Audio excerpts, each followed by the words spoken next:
are beautiful words. Nobody's ever called it a playmate before. A month or a year. So I guess this is a classic film series because Terminator is 25 years old, quarter of a century ago. Hard to imagine.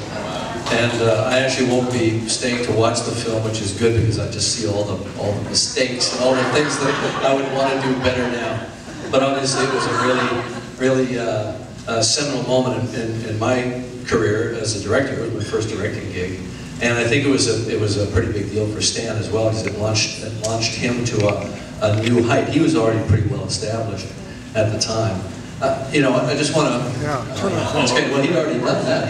He'd done The Wiz. So we're here to celebrate Stan, and I think that Rabbi Judith said it beautifully when she said that he was a creator.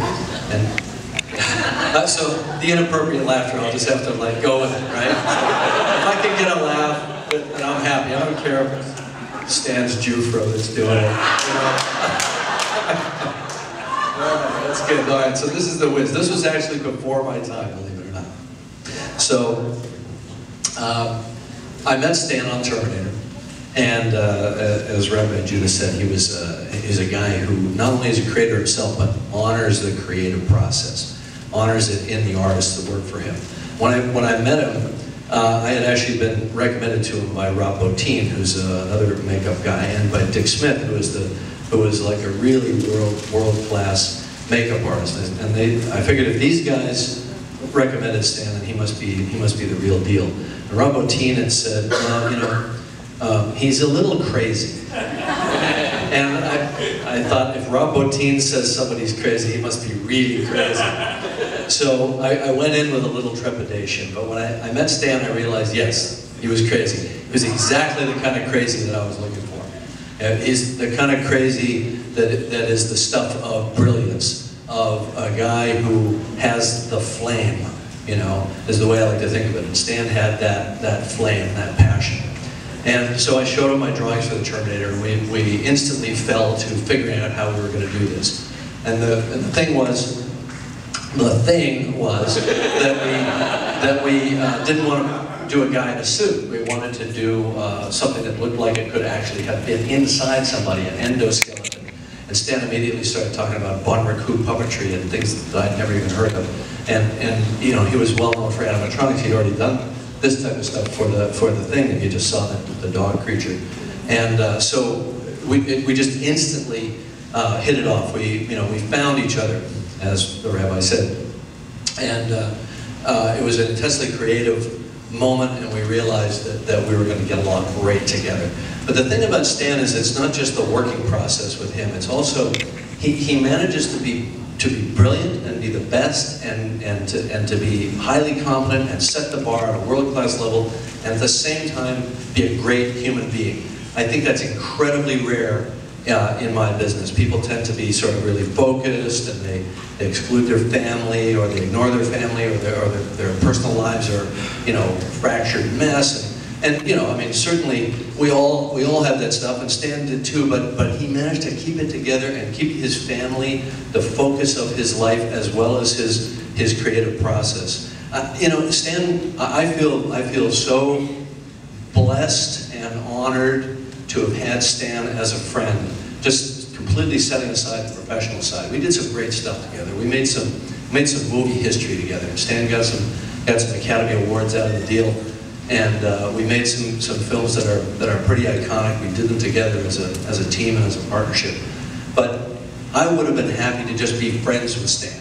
And you know, we were friends for 25 years. And you know, to have been called a lifelong friend is really of Stan is really an honor. And of course, then his family, you know, really are now my family in a sense, and we've stayed close. It's hard to imagine that it's been a year since we all stood in here, a little bit more than a year now for Stan's memorial, and I miss him every single day. I could go on for hours about how great Stan is. I could give you, literally I could talk for hours. But there are a couple of points that I'd like to make just to show you kind of how great this guy really was. And I mean great in the larger sense, you know, that he was a great guy, a great guy and a great man. Stan, in order to accomplish the effects in this film that you're about to see, hired a number of new people. His shop was well respected, but it was small. He brought in some new guys. Those guys were still with him when he died, 24 years later. That's incredible. That just started hiring CG artists and bringing them into his shop there. So he had makeup guys, prosthetic guys, mold makers, and CG artists all under the same roof.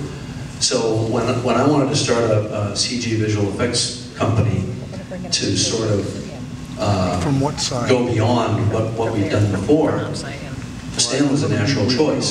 So Stan and I partnered to found a new company, which we called Digital Domain. We were the founders of the company. We raised $15 million in equity, and we put together a big team. And it's now still one of the major visual effects houses in the world. And they're doing what our dream was at that time, which was to create, you know, all sorts of amazing visuals and fantasy characters and so on, and do it with all the new digital tools. So people think of Stan as a makeup guy, but they have to really broaden their horizon and think about Stan as an artist who would do, by any means, accomplish those images in his head that he just had to get out in some way. And he knew he couldn't do it all himself, so he had to inspire other people. And he had to create a team, and in fact he created two world-class teams, the Stan Winston studio team, which is now Legacy, and or a large number of the Legacy guys are from that, and the Digital Domain team. So Stan has left behind not only the work itself, for which he's been awarded and celebrated, but a culture that is his legacy. It's a culture of respecting the artist, of creativity, of a kind of can-do spirit that you can always solve it. You can always figure out a way to do it, to get that thing that's in your head, you know, out on paper or into a sculpture and up on the screen. And you know, he's inspired so many people working in visual effects today, and in makeup and in character creation, that I think it's actually, you know, immeasurable, the impact that he's had. And one of the things that we dreamed of was this idea that we could create photorealistic characters that would be powerful and emotional and fascinating visually. And when I was getting ready to do Avatar, I of course wanted to get Stan's studio involved.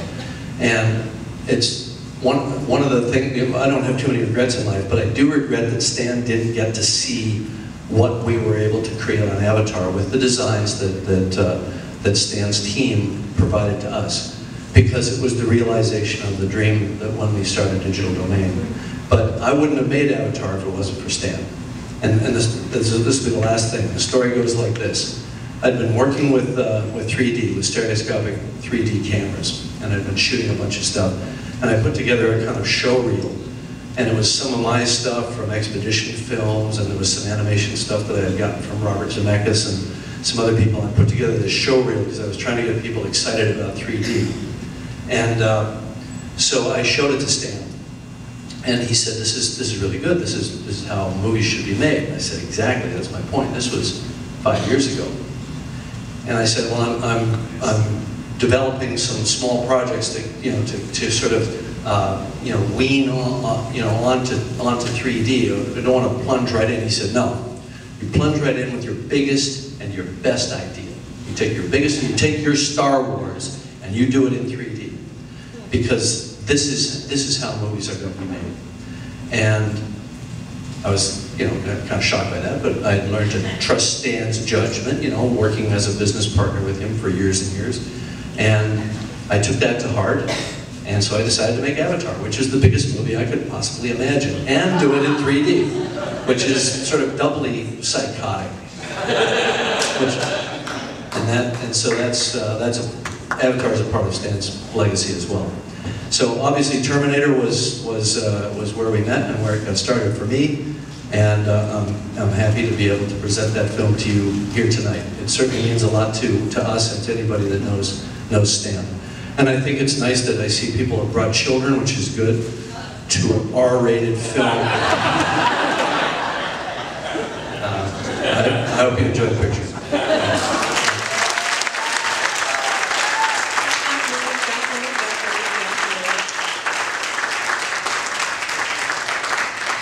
Just one more thing. Sunday, that being tomorrow, is James's birthday. Yeah!